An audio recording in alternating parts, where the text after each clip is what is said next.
Hello students, welcome to my YouTube channel. मैं हूं अमित शर्मा और आज इस वीडियो में हम लोग बात करेंगे क्लास 10th के चैप्टर लाइफ प्रोसेसेस के नेक्स्ट टॉपिक ट्रांसपोर्टेशन इन ऑर्गेनिजम्स के बारे में। ठीक है, तो हमारा जो फर्स्ट क्वेश्चन अराइज होता है वो क्या है? Need of transportation. What is the need of transportation in the body of organisms. ठीक है, तो हम लोगों ने पिछली वीडियोस में भी बात की, मैं फिर से रिपीट कर देता हूं इस चीज को कि किसी भी ऑर्गेनिज्म की बॉडी के अंदर मटेरियल जो है, सब्सटेंसेस जो है, वो एक एरिया से दूसरे एरिया में ट्रांसपोर्ट करने पड़ते हैं। ठीक है, फॉर दैट पर्टिकुलर ट्रांसपोर्टेशन और movement of substances from one area to another area within the body of organism is actually carried out by a special system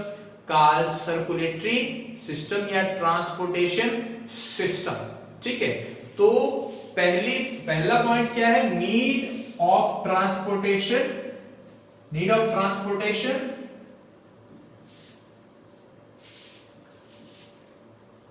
to transport substances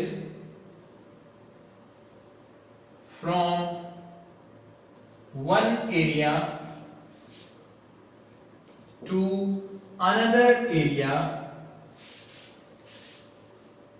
within the body of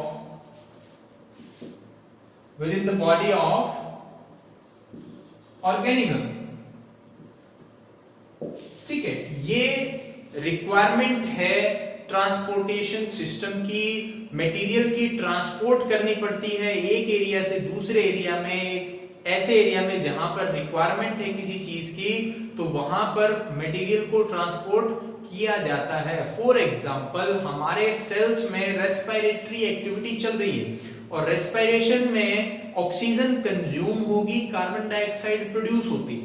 ठीक है, तो oxygen sales तक पहुंचाने के लिए अब lungs से oxygen directly move करके नहीं आएगी थ्रू डिफ्यूजन, उसके लिए एक स्पेशल लिक्विड टिश्यू प्रेजेंट है जो ट्रांसपोर्ट कर रहा है उस ऑक्सीजन को फ्रॉम लंग्स टू सेल्स, और सेल्स से कार्बन डाइऑक्साइड को कैरी करता है और उसको ट्रांसपोर्ट करता है टू लंग्स।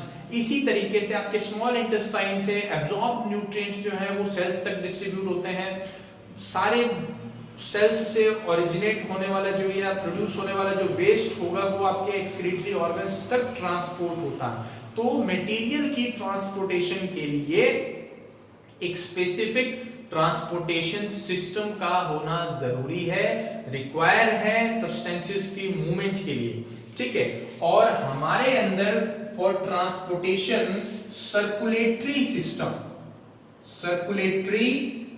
सिस्टम प्रेजेंट होता है।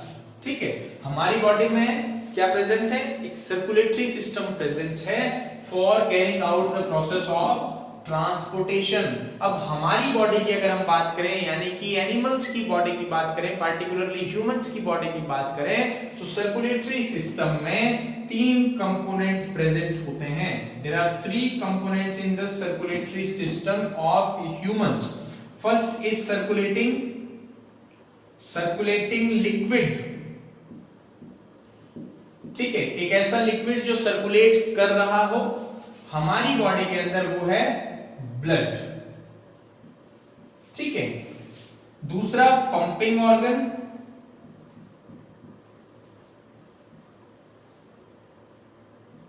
यानी कि कोई पंप प्रेजेंट हो, पंपिंग ऑर्गन प्रेजेंट हो जो इस सर्कुलेटिंग लिक्विड को मूव करवा सके हमारी बॉडी के अंदर, वो है हार्ट।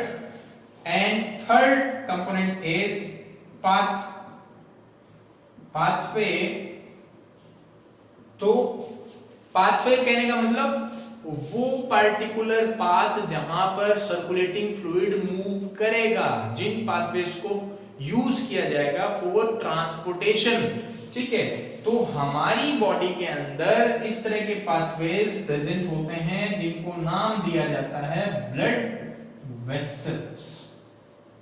ठीक है, ये 3 इंपॉर्टेंट कंपोनेंट हमारे सर्कुलेटरी सिस्टम में प्रेजेंट है। हाँ, ब्लड के अलावा एक और कंपोनेंट प्रेजेंट होता है सर्कुलेटिंग फ्लूइड के तौर पर, बनता ब्लड से ही है, हम नाम दे देते हैं लिम्फ। ठीक है, तो हमारे सर्कुलेटरी सिस्टम में ये 3 कंपोनेंट प्रेजेंट हैं और इन 3 कंपोनेंट को रिप्रेजेंट करते हैं blood, heart and blood vessels. आज इस वीडियो में हम बात करेंगे ब्लड की। ठीक है, और हार्ट और ब्लड वेसल्स हम अपने अगले वीडियोस में बात करेंगे। तो चलिए स्टार्ट करते हैं। First component of the circulatory system, blood.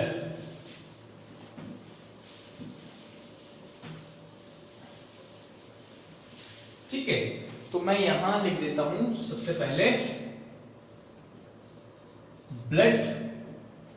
Blood 9th class में हम लोगों ने पढ़ा कि ब्लड जो है वो एक कनेक्टिव टिश्यू है। कनेक्टिव टिश्यू मतलब एक ऐसा टिश्यू जो 2 डिफरेंट स्ट्रक्चर्स को या 2 डिफरेंट एरियाज को एक दूसरे से कनेक्ट करता हो। ठीक है, जैसे अब ब्लड है वो पूरी बॉडी के अंदर डिफरेंट ऑर्गन्स के अंदर मूव करता रहता है, हार्ट तक जाता है, ब्रेन तक जाता है, दूसरे ऑर्गन्स तक मूव करता है, यानी कि कनेक्ट कर रहा है हर ऑर्गन को।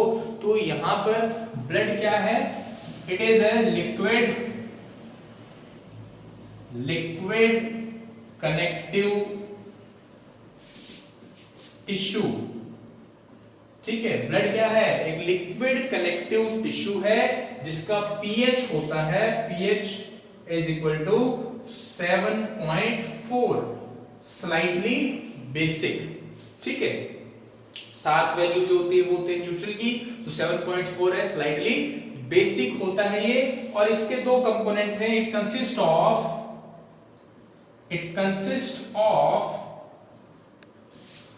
a liquid part called plasma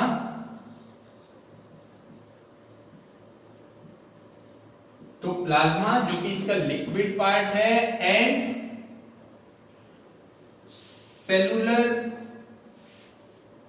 components.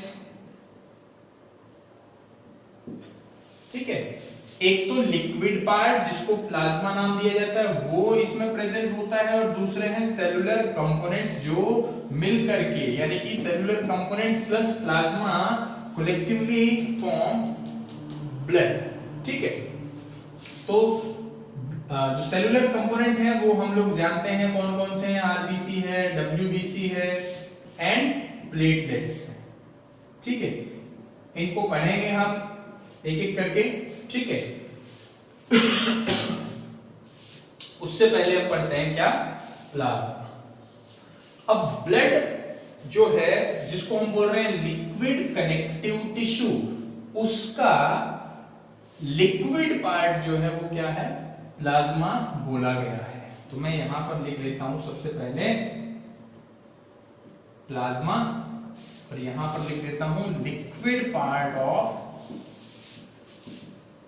Blood. ये ब्लड का लिक्विड पार्ट है। ठीक है, it forms about 55% of the blood volume, form about 55% of blood volume. Total blood volume की 55% जो वॉल्यूम है वो प्लाज्मा बनाता है। ठीक है, pale yellow in colour, is pale yellow in colour but clear and transparent. इसका कलर जरूर पेल येलो होता है, रेड नहीं होता प्लाज्मा। ठीक है, रेड हीमोग्लोबिन की वजह से अपीयर होता है, लेकिन प्लाज्मा का जो कलर है वो पेल येलो होता है। ठीक है, pale yellow in colour but clear and transparent. ठीक है, ये प्लाज्मा कंसिस्ट ऑफ, अब चूंकि plasma forms 55% of blood volume, blood का 55% प्लाज्मा बना रहा है, लेकिन अगर आप खुद प्लाज्मा की बात करें तो it consist of 92% of water 92% water है इसका, और and 8% of other substances. 92%, 92% volume of plasma is actually water, वो वाटर है। और rest of the 8% include other substances which include minerals, minerals present होते हैं, न्यूट्रिएंट्स प्रेजेंट हैं, जो स्मॉल इंटेस्टाइन्स हैं वो ब्लड में ही आ रहे हैं, न्यूट्रिएंट्स हैं, ठीक है, प्रोटीन्स हैं जैसे एंटीबॉडीज हैं, ठीक है, या ब्लड क्लोटिंग प्रोटीन्स है वो प्लाज्मा में ही प्रेजेंट होते हैं, गैसेस हैं, ठीक है, अल्टीमेटली ऑक्सीजन जो है या कार्बन डाइऑक्साइड जो है वो मूव कर रही है, किसके थ्रू कर रही है, प्लाज्मा के थ्रू, डिसॉल्व्ड स्टेट में भी प्रेजेंट होते हैं। इसके अलावा हार्मोन्स हैं, एंजाइम्स हैं, वेस्ट है, वेस्ट मटेरियल, ठीक है, सेल से जनरेट होने वाला जो वेस्ट मटेरियल है वो भी कहां आता है, प्लाज्मा में आता है, ठीक है। तो एक्चुअली मेन जो ट्रांसपोर्टेशन वर्क है, major transportation work of blood is actually carried out by the plasma part. Plasma जो है वो मेन ट्रांसपोर्टेशन को शो करवाता है, ठीक है। हाँ, ऑक्सीजन की ट्रांसपोर्टेशन के लिए फॉर्म्ड एलिमेंट्स में आरबीसी हैं, ठीक है, लेकिन वो सिर्फ ऑक्सीजन की ट्रांसपोर्टेशन के लिए रिस्पॉन्सिबल है, या कुछ अमाउंट कार्बन डाइऑक्साइड का वो ट्रांसपोर्ट करवाते हैं। Rest of the transportation including transportation of nutrients, transportation of waste, hormones, enzymes, ठीक है, और गैसेस इन डिसॉल्व्ड स्टेट, वो सब कौन करवा रहा है, प्लाज्मा करवाता है। तो एक इंपॉर्टेंट कंपोनेंट है, और साथ ही साथ इसमें प्रोटीन्स प्रेजेंट होते हैं, प्लाज्मा में प्रोटीन्स प्रेजेंट हैं, कौन कौन से, एंटीबॉडीज हैं, ठीक है, एंटीबॉडी प्लाज्मा के अंदर प्रेजेंट होते हैं, ठीक है। इसके अलावा क्लोटिंग प्रोटीन है वो इसमें प्रेजेंट होते हैं। तो it also protect our body from damage caused by pathogen and injury. Pathogen से होने वाले डैमेज से भी प्रोटेक्ट करने का काम ये करता है, पार्टिसिपेट करता है उसमें। और अगर कोई चोट लग जाती है, उस दौरान अगर ब्लड फ्लो होता है, तो वहां उस ब्लड फ्लो को रोकने के लिए जो प्रोटीन रिक्वायर्ड है वो भी किसमें है, प्लाज्मा में ही प्रेजेंट होते हैं।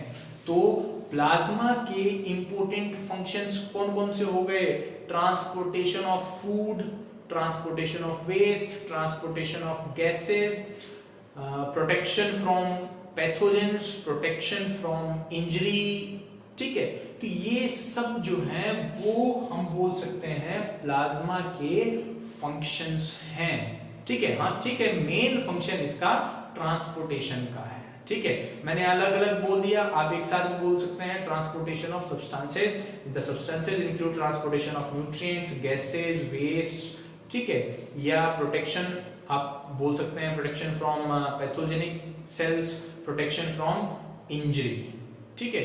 ये सब प्लाज्मा के फंक्शन हैं। अब हम चलते हैं दूसरे कंपोनेंट ऑफ द ब्लड पर, जिसको हम नाम दे रहे थे सेलुलर कंपोनेंट्स, ठीक है।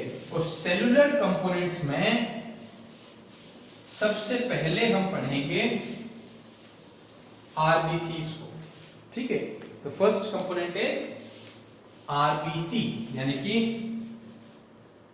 रेड ब्लड सेल्स, ठीक है। देखिए, रेड ब्लड सेल्स काफी फेमस हैं आरबीसी। इनका जो नंबर है वो अप्रोक्सीमेटली 4.5 to 5 मिलियन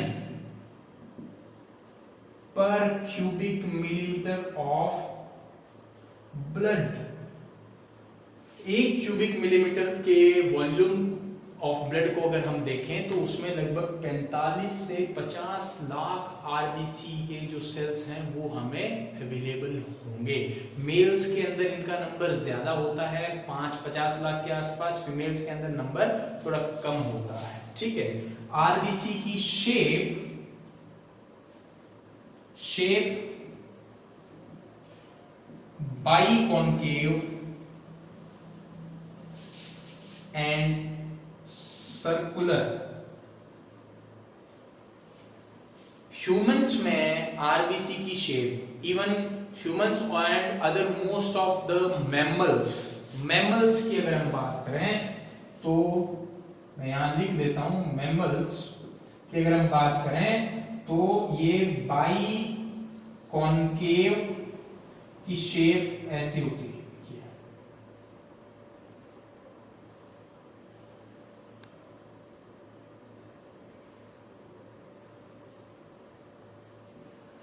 ठीक है, एंड सर्कुलर। अगर आप आरबीसी को लेटरल साइड से देखेंगे तो इस तरह से अपीयर होगी बाई कॉन्केव, और फ्रंट साइड से देखेंगे तो इस तरीके से अपीयर होती है। ठीक है, मैमल्स की कंडीशन है। लेकिन अगर आप कैमल्स की बात करें, ऊंट की जो आरबीसी होती हैं वो बाई कॉन्वेक्स होती हैं एंड ओवल होती हैं। ठीक है, कैमल्स को छोड़ दें अगर हम, ठीक है, तो जो बाकी मैमल्स की आरबीसी हैं वो बाई कॉन्केव और सर्कुलर होते हैं, जबकि कैमल्स के अंदर बाई कॉन्वेक्स एंड ओवल होती है। ठीक है, इसके अलावा size approximate 7 to 8 micrometre. RBC का जो साइज है वो 7 से 8 माइक्रोमीटर डायामीटर होता है। ठीक है, आरबीसी का डायमीटर होता है 7 to 8 माइक्रोमीटर। ठीक है, इसके अलावा अगर हम आरबीसी के इंटरनल स्ट्रक्चर की बात करें तो आरबीसी लैक न्यूक्लियस। आरबीसी के अंदर न्यूक्लियस नहीं होता and other cell organelles. RBC के अंदर न्यूक्लियस और दूसरे सेल ऑर्गेनल्स नहीं होते हैं। क्यों नहीं होते हैं, उसके पीछे रीजन है RBC transport oxygen with the help of haemoglobin. चूंकि आरबीसी जो है वो ऑक्सीजन की ट्रांसपोर्टेशन में पार्टिसिपेट करती है, और ऑक्सीजन की ट्रांसपोर्टेशन के लिए आरबीसी के पास एक रेस्पिरेटरी पिगमेंट प्रेजेंट होता है जिसको हम नाम देते हैं हीमोग्लोबिन।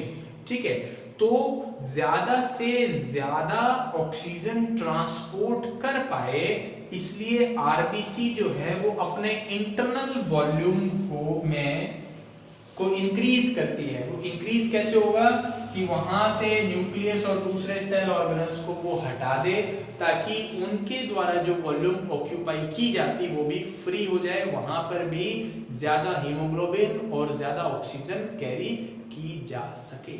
ठीक है, तो आरबीसी में न्यूक्लियस और सेल ऑर्गेनल एब्सेंट होते हैं, लेकिन ये जो चीज है ये एप्लीकेबल है ओनली ऑन मैमल्स। ठीक है, सिर्फ मैमल्स की RBC without nucleus and cell organelles होती है। ठीक है, दूसरे ऑर्गेनिजम्स की एनर्जी रिक्वायरमेंट ज्यादा नहीं होती। ठीक है, इसलिए उनमें आरबीसी जो है वो न्यूक्लिएटेड होते हैं, उसमें न्यूक्लियस प्रेजेंट होता है, दूसरे सेल ऑर्गेनल्स भी पाए जाते हैं। ठीक है, आरबीसी का जो एवरेज लाइफ स्पान है, average life span is approximately 120 days। ठीक है, आरबीसी का जो लाइफ स्पान है यानी कि एक बार बनाए जाने के बाद जो रेड ब्लड सेल है वो कितने दिनों तक जीवित रहता है, दैट इज 120 डेज। 120 दिन तक वो वर्क करता है, उसके बाद उसकी डेथ हो जाती है। ठीक है, तो यहां पर दो चीजें अराइज होती हैं, आरबीसी बनता कहां है और आरबीसी की डेथ होने के बाद क्या होता है। ठीक है, तो देखिए आरबीसी बनेगा कहां वो देखते हैं। आरबीसी बनेगा कहां, हमारी बॉडी के अंदर जो आरबीसी है, formation of RBC occurs in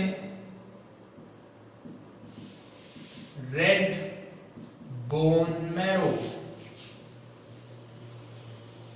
अस्थि मज्जा बोल देते हैं। हड्डियों के अंदर एक लिक्विड या जेली लाइक कनेक्टिव टिश्यू होता है जहां पर स्पेशल सेल्स प्रेजेंट होते हैं जिनसे आरबीसी बनाए जाते हैं। ये एडल्ट की बात की जा रही है, इन एडल्ट्स, ठीक है। After birth red bone marrow में ही बनती है, ठीक है। And after death, after death of RBC,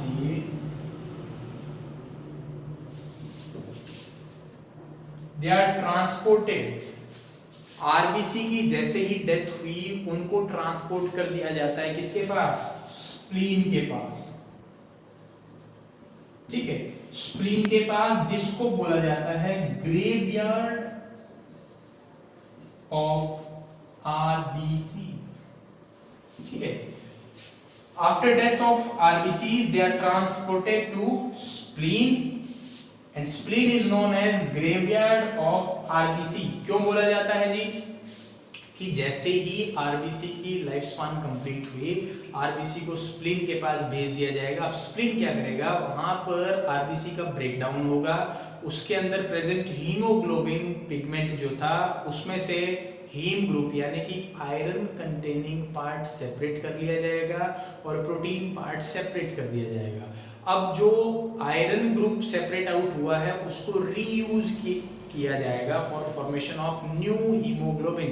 नया हीमोग्लोबिन बनाए जाने के लिए उस हीम ग्रुप का यूज हो जाएगा, आयरन पार्ट का यूज हो जाएगा, और जो प्रोटीन पार्ट है उसको as a waste separate out कर दिया जाता है। इसीलिए स्प्लीन को बोला जाता है ग्रेवयार्ड ऑफ आरबीसी, आरबीसी इसका कब्रिस्तान, ठीक है। ये था रेड ब्लड सेल्स के बारे में। हाँ, इसके अंदर दे कंटेन हीमोग्लोबिन। अब हीमोग्लोबिन के बारे में हम लोग कई बार चर्चा कर चुके हैं, पिछले वीडियोस में भी हम लोगों ने बात की थी। हीमोग्लोबिन जो है वो एक पिगमेंट मॉलिक्यूल है, और ये जो हीमोग्लोबिन है ये ऑक्सीजन के साथ बाउंड करता है खुद को, और ऑक्सीजन को लंग्स से ट्रांसपोर्ट करवा करके पूरी बॉडी में सर्कुलेट करता है, ठीक है। जहां पर भी ऑक्सीजन की रिक्वायरमेंट होती है वहां पर डिस्ट्रीब्यूट करता है, ठीक है। तो हीमोग्लोबिन जो है वो रेस्पिरेटरी पिगमेंट है, ऑक्सीजन कैरियर होता है, ऑक्सीजन को कैरी करके पूरी बॉडी में उसको डिस्ट्रीब्यूट करवाने का काम करता है। और इसका जो अमाउंट है, हीमोग्लोबिन का जो अमाउंट है अप्रोक्सीमेटली एक हेल्दी ह्यूमन में 12 से 16 मिलीग्राम होता है।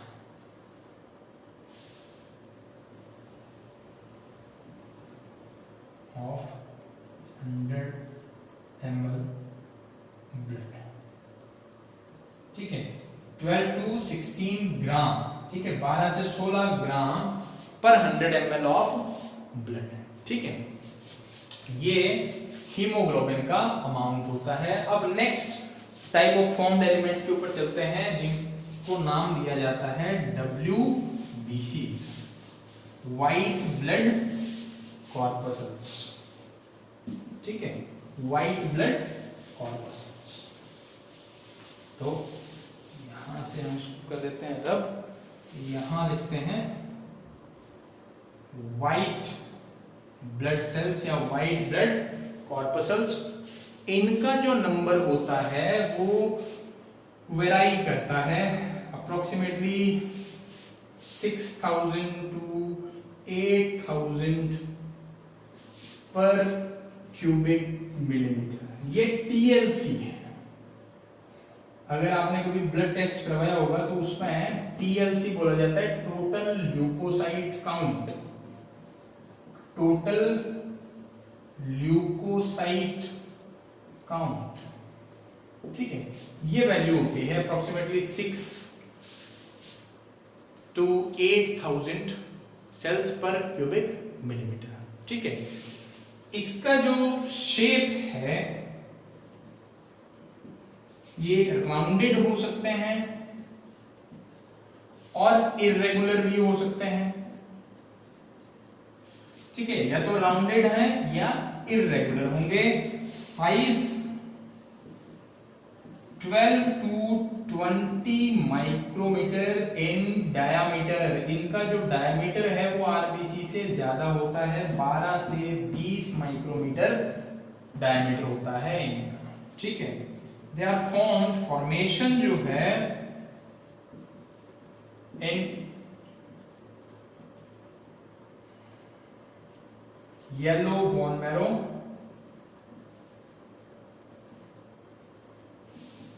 Yellow bone marrow, white bone marrow भी बोल देते हैं, येलो बोन मैरो भी बोल देते हैं, एक ही चीज है। ठीक है, और WBC जो है यानी कि white blood cells, they are of two types, two main types. A granulocytes and granulocytes। जो WBC है वो दो मेन तरह के हैं, A granulocyte and granulocytes, on the basis of the presence of small rounded granular structures in their cytoplasm। क्या होगा कि साइटोप्लाज्म के अंदर छोटे गोल राउंडेड स्ट्रक्चर्स अगर प्रेजेंट हैं, जैसे मैं एक डायग्राम बना के दिखाता हूं आपको। अगर सेल के अंदर न्यूक्लियस के अलावा छोटे छोटे ग्रेन्युलर स्ट्रक्चर्स ऐसे प्रेजेंट हैं साइटोप्लाज्म में बिखरे हुए, तो उनको बोला जाता है ग्रेन्युलोसाइट। और अगर साइटोप्लाज्म जो है वो क्लियर है, बिल्कुल क्लियर है, इसी तरह का कोई ग्रेन्यूल नहीं है, तो उनको नाम दिया जाता है ए ग्रेन्युलोसाइट्स। ठीक है, तो दो मेन कैटेगरी है, और ये जो दो मेन कैटेगरी हैं ये फर्दर आगे डिवाइडेड होती हैं, फर्दर डिवाइडेड हैं। तो मैं यहां पर लिख देता हूं पहले ए ग्रेन्युलोसाइट्स। ए ग्रेन्युलोसाइट्स दो तरह के हैं, मोनोसाइट्स एंड लिम्फोसाइट्स। जबकि दूसरी जो कैटेगरी थी ग्रेन्युलोसाइट्स, ये तीन तरह के हैं, इयोसिनोफिल,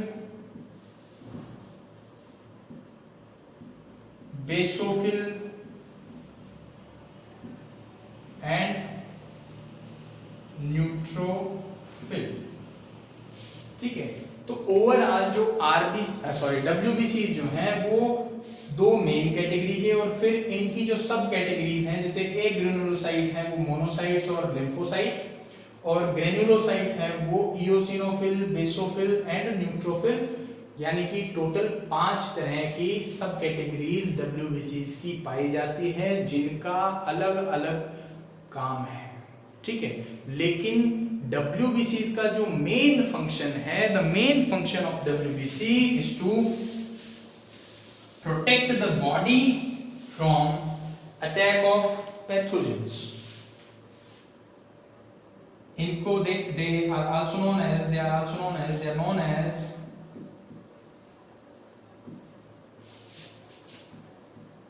soldiers and scavengers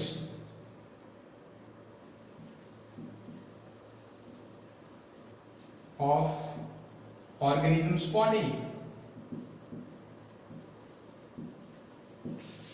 इनको soldiers and scavengers of the organisms body बोला जाता है, क्योंकि ये सोल्जर्स की तरह हैं। जैसे सोल्जर्स जो हैं वो अपनी कंट्री को प्रोटेक्ट करते हैं फ्रॉम द इन्वेडर्स, वैसे ही जो WBCs हैं वो ऑर्गेनिज्म की बॉडी को प्रोटेक्ट करेंगे, किससे? इन्वेडर्स से। इन्वेडर्स क्या होते हैं? जो पैथोजेनिक सेल्स हैं उनसे, यानी कि बॉडी की हेल्थ को मेंटेन करने में हेल्पफुल होते हैं। दूसरा स्क्वेंजर्स ऐसे ऑर्गेनिजम्स होते हैं, ऐसे स्ट्रक्चर्स होते हैं जो डेड या डिकेइंग सब्सटेंसेस के ऊपर फीड करते हैं। तो अगर हमारी बॉडी के अंदर कोई सेल जो है वो डैमेज हो गया है या पुराना हो गया है, डेथ हो गई है, तो जो WBC है उन सेल्स का काम भी निपटाते हैं। काम निपटाने का मतलब उनको खा पी करके हजम कर लेना, ठीक है, और वहां से वो जो गंदगी है उसको रिमूव कर देना। तो ये WBC जो है they acts as both soldiers and scavengers. इनका जो लाइफ स्पान होता है, इनका लाइफ स्पान जो है वो वेराई करता है ग्रेटली, ठीक है।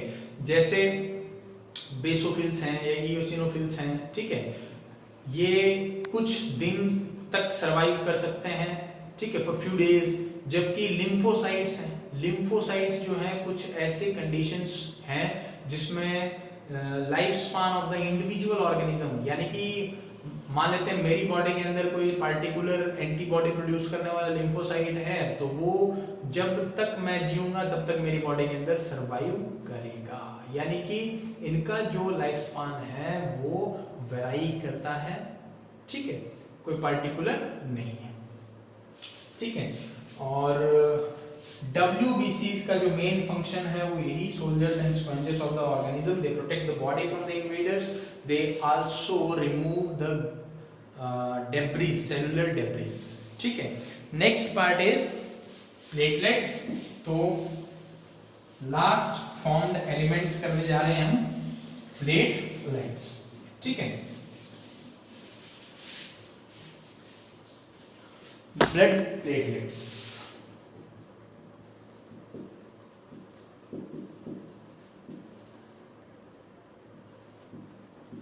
ठीक है। ब्लड प्लेटलेट्स, इनका जो नंबर है वो वेराई करता है 1.5 to 3.5 लाख पर क्यूबिक मिलीमीटर ऑफ ब्लड, ठीक है। यानी कि ये WBC से ज्यादा होते हैं नंबर में, लेकिन RBC से कम होते हैं। They are also formed in bone marrow, ठीक है, ये भी बोन मैरो के अंदर ही बनाए जाते हैं, but they are not complete cells, they are not complete cells and actually they are actually cellular fragments। ये कंप्लीट सेल नहीं होते, प्लेटलेट्स जो है वो कंप्लीट सेल्स नहीं होते, ये सेलुलर फ्रेगमेंट्स होते हैं। आउटर बाउंड्री प्रेजेंट होती है बट न्यूक्लियस एब्सेंट होता है, कवर्ड बाय अ मेम्ब्रेन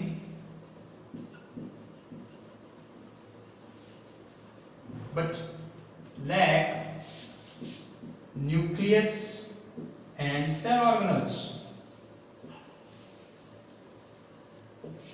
ठीक है।